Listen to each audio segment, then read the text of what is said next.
What if I told you some of the most feared warriors in history didn't come from an empire of stone, but from the sea? They had no capital city, no unified kingdom, no leader.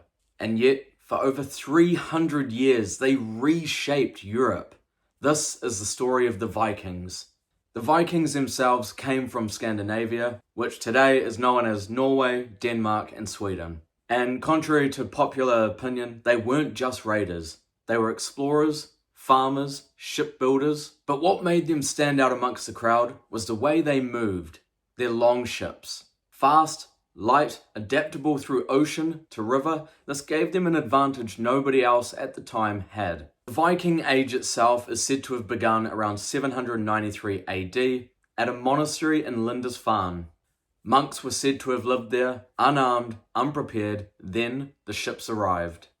The Vikings came in with such force, raiding the monastery, taking gold, taking lives, and any valuables that they could find. This act shocked Europe at the time, but this was only the beginning.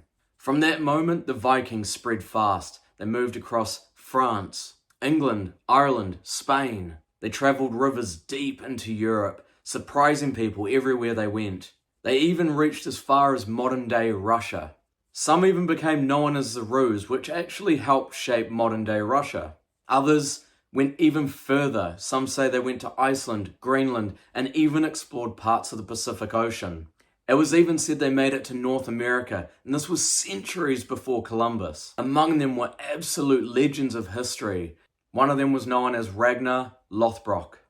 He went down as part myth, part history. He was said to have led huge raids into England and France. His sons, however, became even more feared, including Ivar the Boneless, a strategist, a commander, and one of the leaders of the Great Heathen Army, which invaded England in the 9th century. Then came Harald Hardrada.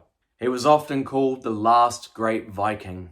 He was a warrior that fought across Europe, attempting to claim the English throne of 1066. The Vikings didn't just raid those areas, they settled in them too. In England specifically, they controlled large areas of land called Danelaw.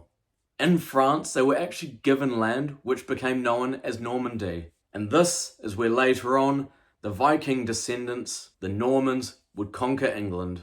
They built major cities like York and Dublin and turned them into major trade centres. By the year 1066, things began to change. Kingdoms throughout Europe grew stronger and defences improved. And Viking societies themselves started to settle down and convert to Christianity. The death of Harald at the Battle of Stamford Bridge is said to be where the Viking era ended. But the Vikings didn't leave behind one empire. They left something much bigger. Absolute influence across Europe, across history. We're even talking about them today.